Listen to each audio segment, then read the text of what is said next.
No, no buzz. This is a bee book club, a bees only book club, a just bees book club, a whatever I'm saying. I'll choose at some point, or I probably won't. Um, this is the second episode of No Buzz. It is about this book, Grievers by Adrienne Marie Brown. Um, it's my third of tonight. I have fixed my ponytail. I haven't fixed it. I've just reoriented it in a way that is, I don't think, it's more photogenic. Maybe it's covering up some of my wonderful. The fucking thing is mirrored and it freaks me out every time. Um, my wonderful Depop art of various Sanrio characters. You can't really see the tiny one there. It's Kiki of Kiki and Lala, aka the little twin stars. All the other ones I got because they have some sort of like weirdness about them. I actually also, wow, I fucking um this is true of this one, which is my sweet piano, who's like Kuru, or no, who's my melody's friend in Onagai My Melody. Um, I got both of these. Oop, I can't do this. I can't do mirrored things. These smaller ones because it was so weird to see someone having painted Kiki of Kiki and Lala without Lala. And it was so weird to see someone having painted my my sweet piano without you know, my melody or anyone else. There is a weirdness to each of these Sanrio paintings that I deeply, deeply, desperately love. Anyway, I am going to hold my thoughts about Grievers as best I can until I sort of pitch it, I think. Grievers is about, or the main character is Dune. It's written sort of a close third person for the most part. Dune is a mid 20s woman who, um, basically at the beginning of the book, sees her mother washing dishes, and then her mother um, becomes sort of catatonic, I guess is a way to put it. Um, not, I don't think the book ever uses that term. It uses a lot of other terms, but not that one. I don't think so. Maybe that's not a good way to put it. Sorry. Um, it it is a science fiction novella. It is the beginning of the Black Dawn series that AK Press is doing now. I am very excited actually for the second book in it because it's by Margaret Killjoy. I have it actually. Give me 1 second.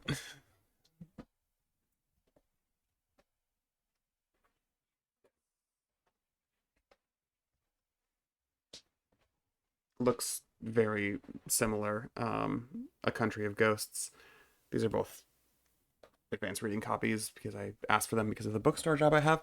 Um, I think A Country of Ghosts actually comes out like in a couple days, is my understanding.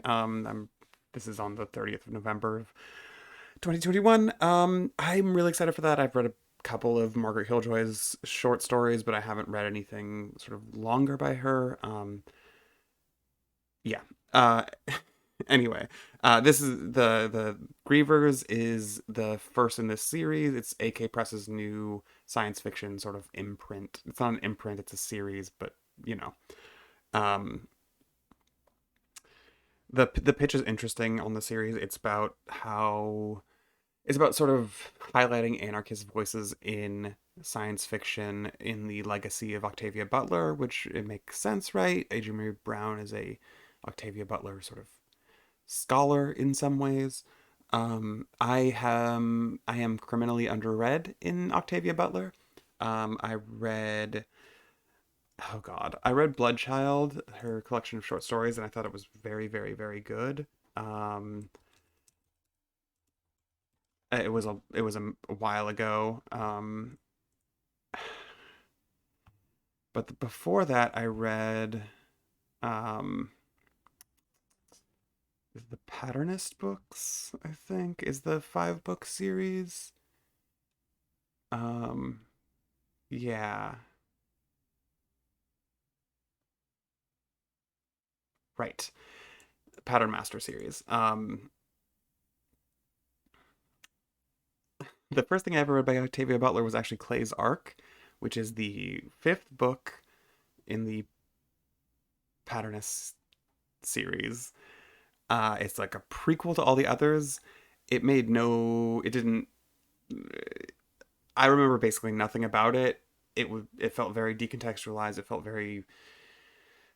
I mean, I remember that I read it, which is actually more than I can say about a lot of things.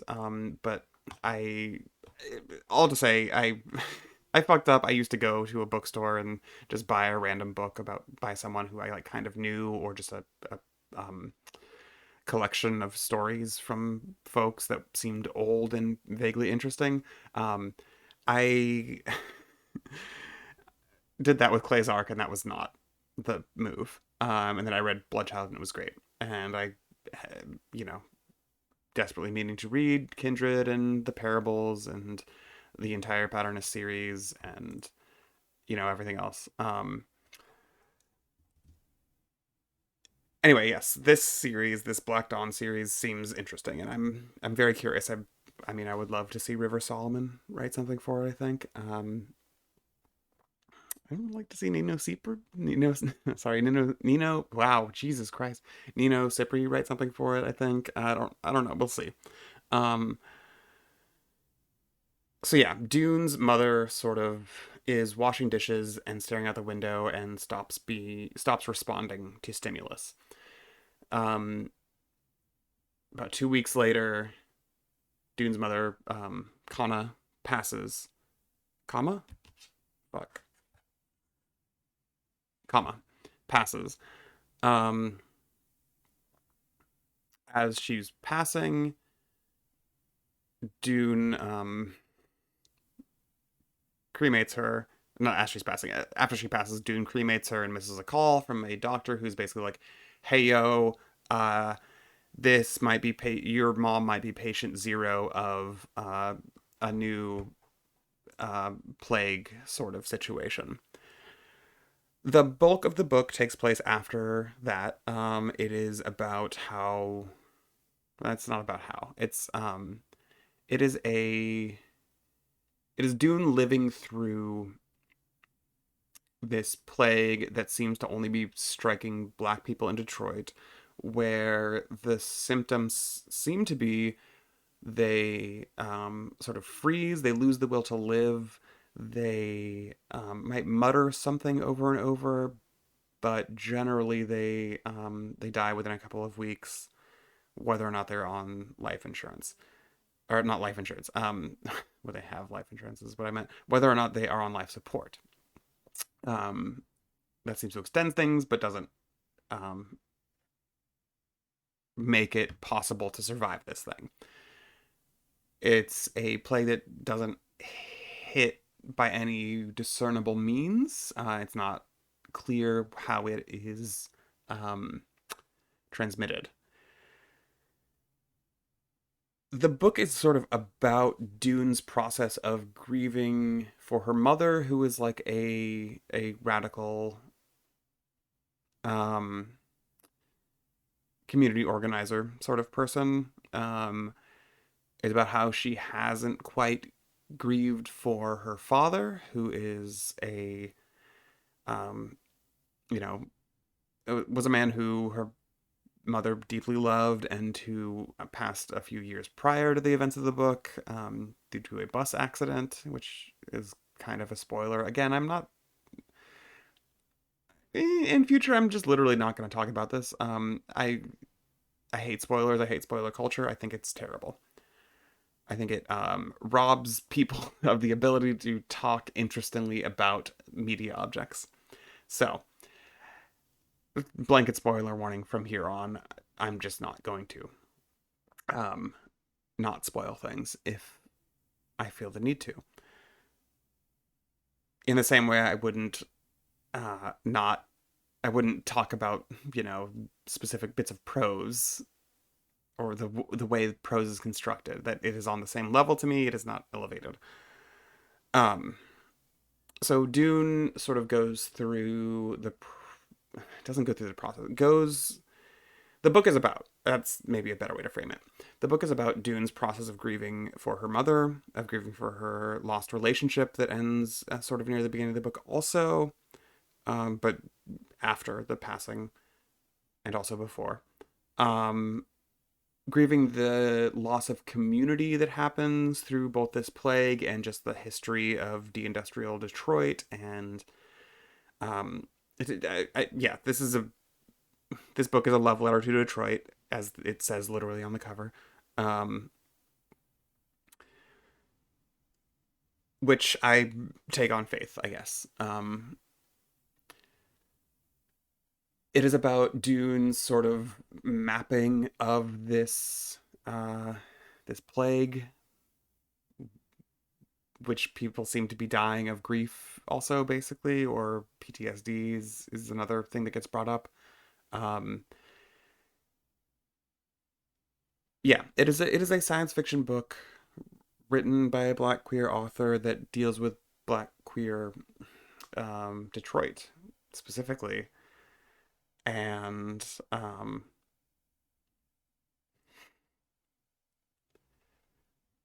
yeah, yeah.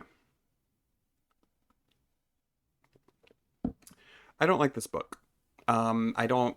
I this some of it is from having read Emergent Strategy.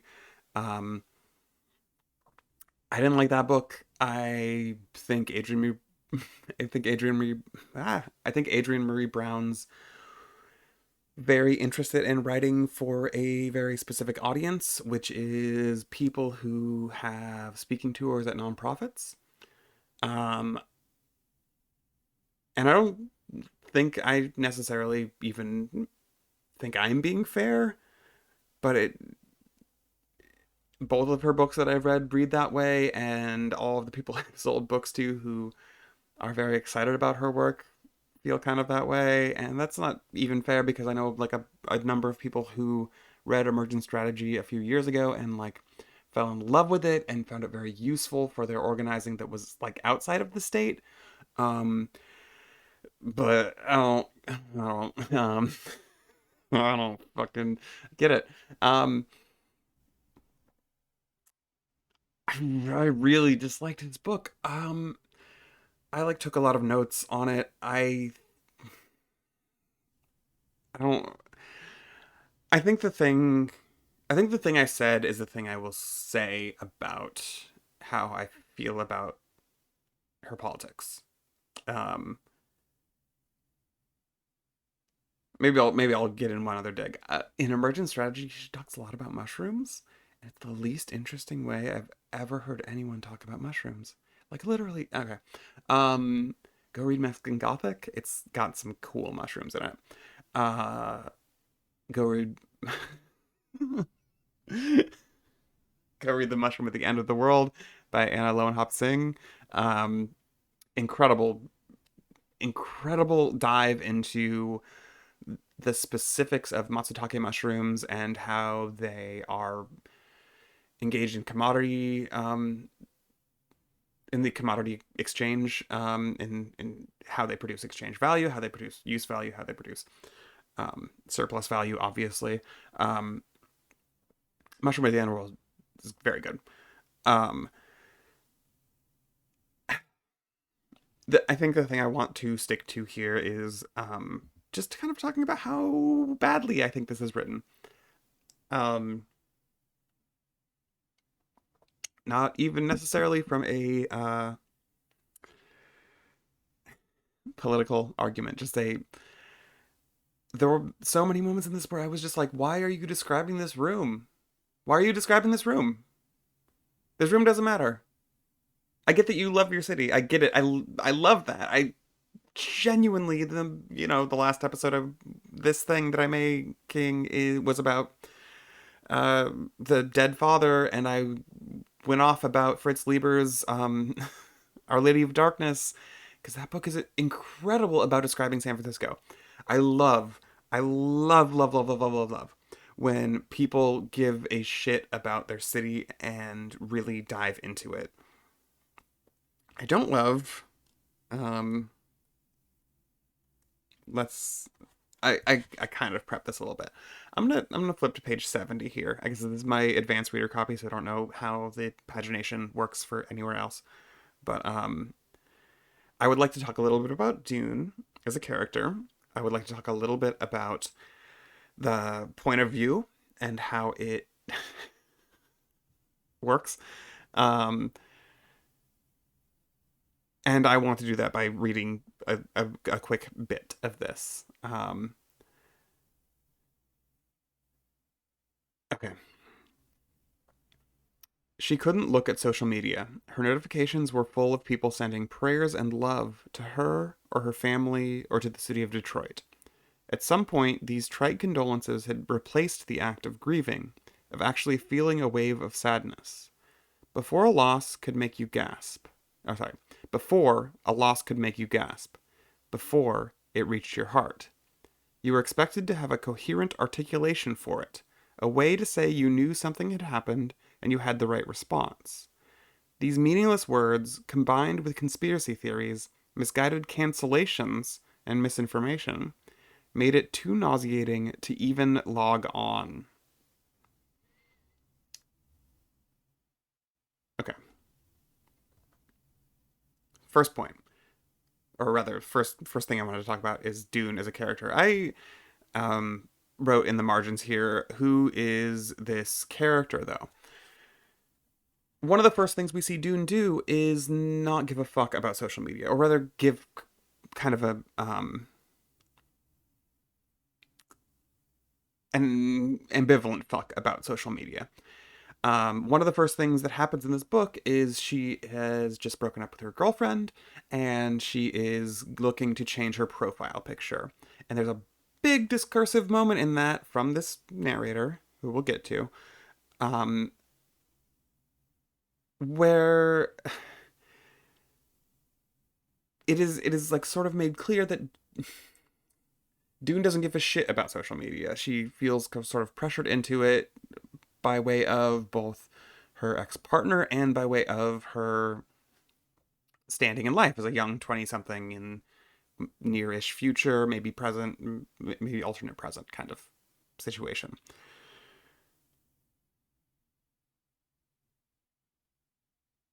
There's a word in here. The word is before. Before a loss could make you gasp. Before it reached your heart. What before? Before social media? Because I don't think there's any world in which Dune was born before social media. Definitely, I mean, maybe born before, but not really like socialize and become a whole person. I'm 33 years old. I've been on the internet since I was a fucking kid. Like, you could make an argument that there's a difference there. But I think the argument would have to hinge on the idea that social media is so unique that it disappears difference in a way that message boards don't, which I think is a bad argument. I mean, it could be. I mean, I could be wrong. I'm all not trying to make that a rhetorical thing. Could be wrong there, but I don't kind of think I am. Also, there's a word there called that says cancellation, because one of the other books that Adrienne Marie Brown wrote is called "We Will Not Cancel Us," which is huh. No, no. I yes, I have not read the entirety of that. It is yeah, it is dog shit. Um, this whole sequence is about how, or this thing that I just read is about how much Dune knows about grief, but this whole book is about how Dune is learning grief, which I think brings me to the narrator sort of person, the whoever is whoever we are supposed to be understanding, whatever perspective we're supposed to be understanding this from. This was incredibly frustrating throughout this whole book. Um, it reads, I mean, it is technically a close third point of view. There are basically no moments where you see stuff outside of Dune's point of view, but Dune is referenced as Dune and not I. That's like the very low level explanation of what I mean by a close third. Which is to say, you don't get scenes where you, or rather, which is to say, you get scenes where you see inside of Dune's dreams, and they are explicitly marked as things Dune doesn't remember. But you also don't get things like establishing shots or like, things way outside of Dune's perspective or context that she would not necessarily be able to have access to. Um, like there's no cutaway to a hospital somewhere where another patient is being treated. Um, Nothing like that. It's all very closely intertwined into Dune's interiority. And I said that and I immediately regretted it because I don't think it's very closely entwined into Dune's interiority at all. I think this book doesn't know who Dune is. Um, this is the thing. I think that whole section, especially the like, you were expected to have a coherent articulation for it, a way to say you knew something had happened, and you had the right response about grief. I don't think that's Dune's thought.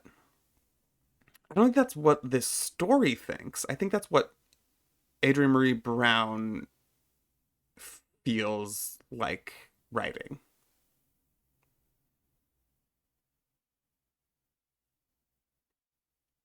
And I'm hyper focusing on this specific example because I think it's illustrative of the whole book. I have so many notes that are just like, who is this character? This is really corny. Here's another one. Here's another, who is this character? Um, Dune had barely come in the living room since Mama Vivian had relegated herself up to the bedroom. She rushed into it now, looking for what Kama had called the library, a nook of built-in bookshelves at the back end of the living room. Scanning the walls of books, Dune was impressed by Kama's self. I'm probably pronouncing that terribly, and I genuinely am sorry. Um, Dune was impressed by Kama's self-directed PhD level courses, organized alphabetically by topic, shelf after shelf. There is no indication in any other part of the book that that is how Dune thinks of things, that is how Dune would articulate things. Dune's dialogue is all fucking over the place. Like, she sometimes speaks, and I don't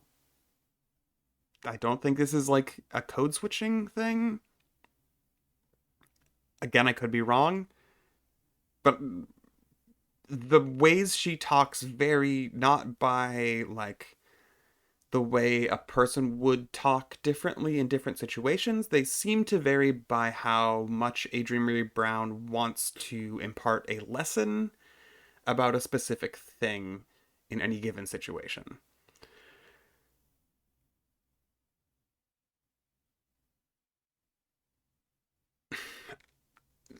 Hmm.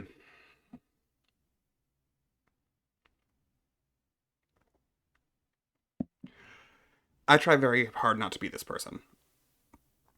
I I don't try very hard. I generally am not this person who sort of criticizes a character based on my own understanding of how people react to situations, how people talk, because I fucking don't know. I just don't know. I don't know. That's my mantra. Like, I feel like every time I see someone criticizing a character's reaction to things, I think,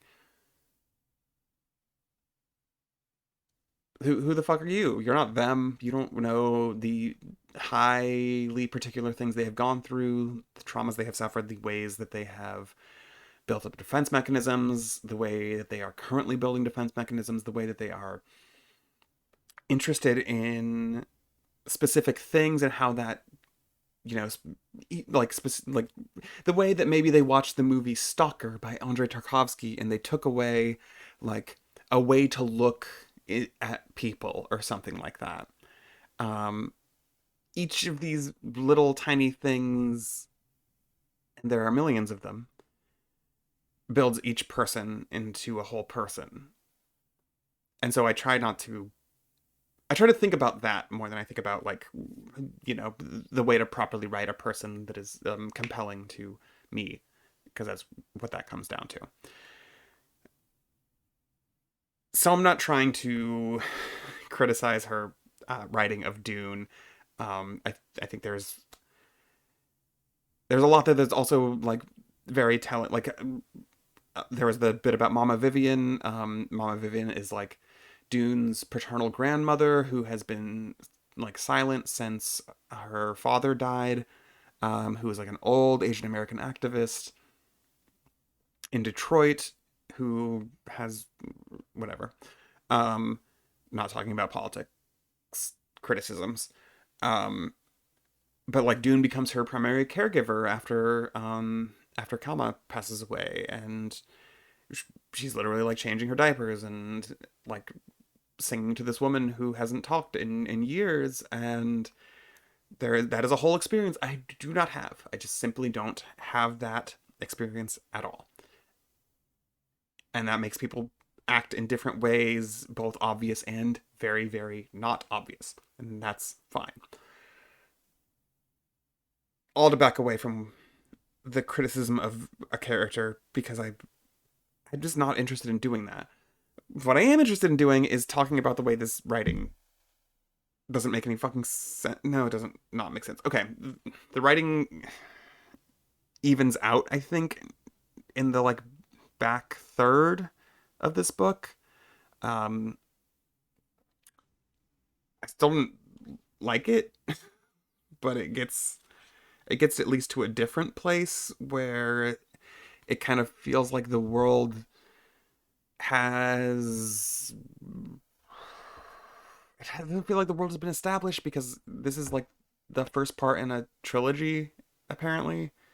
Um, like the end of the book is literally just like the dog that she met at the beginning, who she decides to name dog. She has a prior relationship with the dog, but like it comes up early on. She names it dog, and yeah, it moves in, and she has cake, and that's like literally the end of this book.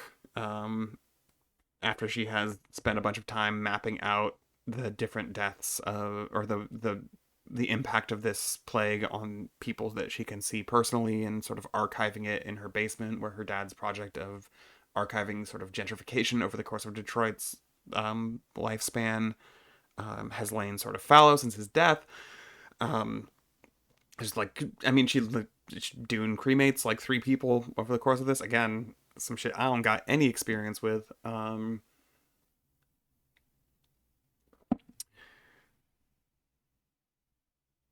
just oops.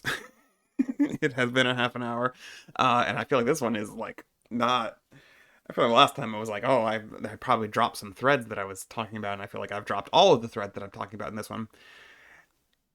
It's just frustrating and like not pleasant to read, and a lot of that is probably based on my own disagreements, let's say, with Adrienne Marie Brown's politics, or like that's the background of it all. Not It's not based on that. It's based on the fact that I think, I mean, I've like talked around it, but like the plague is called Syndrome H-8. It's called Syndrome Hate. It is the most ham-handed, like, ugh, it feels insulting. It feels like a I'm gonna get you with this in book three or whatever. Like I'm gonna reveal that it was hate the whole time or something like that. Or like more generously, it feels like she's writing a book that is like very indebted to 30s science fiction, where allegory meant like just saying this shit out loud very obviously, like some cold equations shit. Like, I don't I don't I don't know. I don't like this book at all. there were like a couple moments where I could finally see this close third person narrator get excited about describing something, and those were nice. But those were like three, maybe two, and it was always starting to get excited. It was never like really excited. Um, again, I'm sure there's like a lot of love for Detroit in this that I'm just like not seeing. I mean, I see what is obvious to see, the like the histories of struggle in Detroit, the sense of a community of activists who are genuinely pushing for racial justice, um, the sense of the city as a genuinely black northern city is those that comes through for me. I when I say there are things I don't see, I'm talking about things I just don't know because I'm not from Detroit. I'm not black. I'm not like in that community, and and you know maybe that changes everything, and not maybe not maybe that would change everything, right? But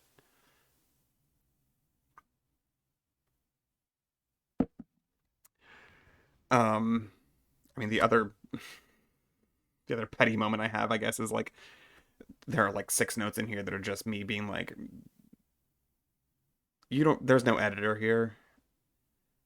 There are fucking dream sequences in this book that tell you nothing. Hey, let me see if I can find my specific note really quick because I found it fairly easily earlier. Um, yes. Um, let's give some context. Fuck it. Let me read it as chapter 5 of the book. Dune's parents were strolling before her on the Detroit River walk. No other humans around. The water was disturbed, crashing over itself, splashing up over the railing onto the concrete. The sun cast a greenish tinge, and there wasn't a cloud in sight. No wind moved the air, but the river raged. I think that's probably the speed at which I would naturally read this, but I want to get through this quicker, so I'm going to kind of book it. Um, Dune called out to Kama and Brendan to wait for her. She tried to catch up to them, but they were walking too fast, faster than she could go. With all her effort, she was slowing down. She yelled out their names, but she couldn't get her voice loud enough. She yelled and yelled. Her parents finally turned to look at her. Brendan looked like he always had, except that his hair was bright white as it had never had a chance to be in life. Kama's head was wrapped, as usual, her age hidden in her supple black skin. She had no mouth. Her eyes were big, and she was shaking her head, holding up her hands to make Dune stop.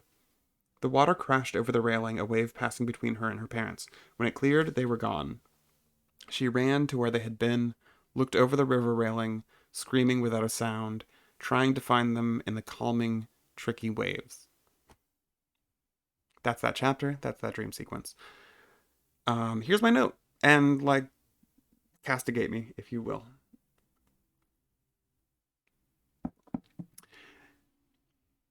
My writing now. This is one of the least interesting dream sequences I've ever read.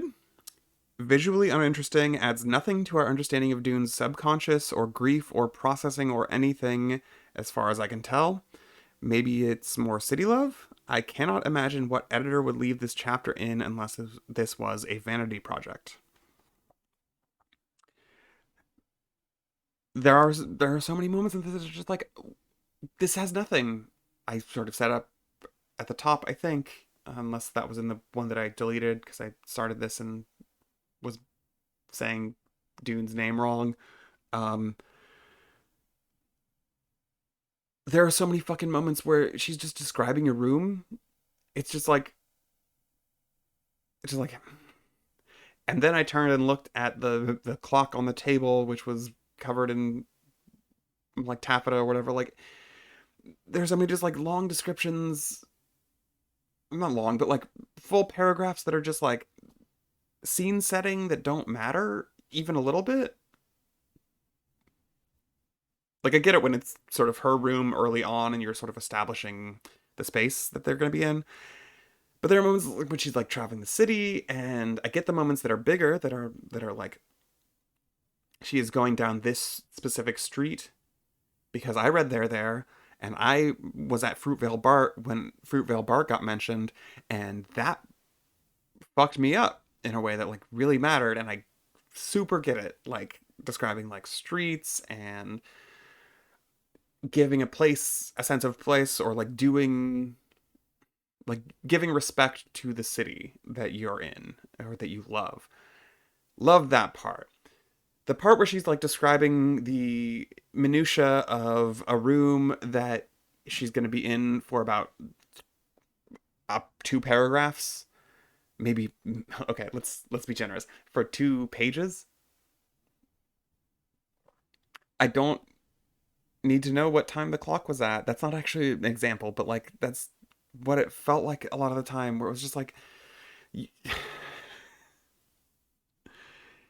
you keep describing things because that seems like a thing you should do as a writer, show don't tell or whatever the fuck. But it just bogs down any forward movement in Dune's story, which is already so bogged down by this fucking weird close third POV character. Because this is the other thing. There's a whole chapter where Mama Vivian dies, and you get her internal monologue throughout that whole chapter.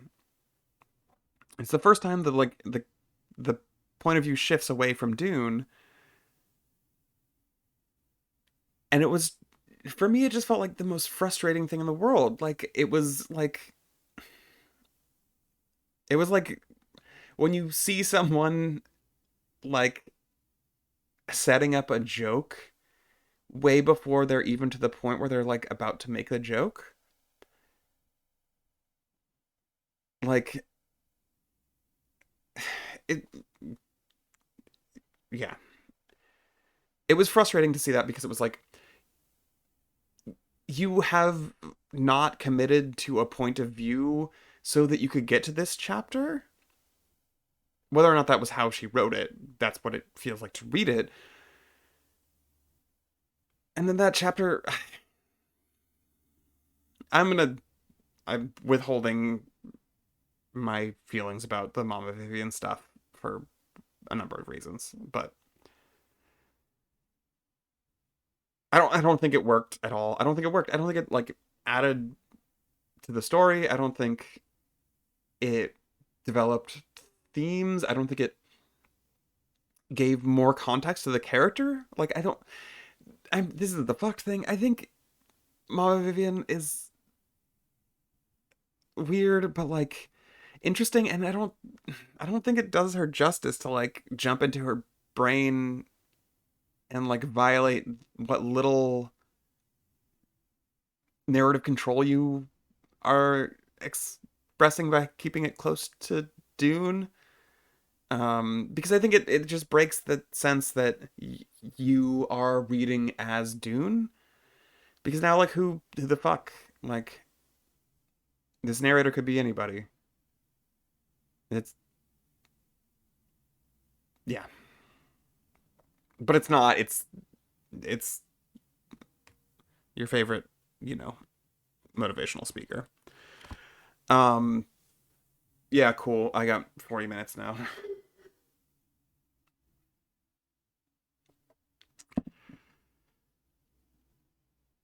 I've gone on too long, I think. There there's so many more things I find frustrating about this book. Um, I'm excited for A Country of Ghosts.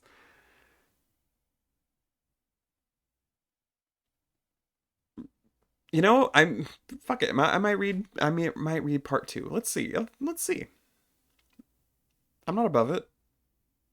I'm not above making ass myself on the internet and doing like poorly advised things in the assumption that I'm just kind of like dying. Um, yeah, no buzz. Episode 2. That's kind of how I do. That was wrong. That was more the thoughts about the table voice structure kind of thing. Um, Yeah, we'll see if I keep doing this or not. I suspect it could go either way very easily. Um, yes, I do have my sign up.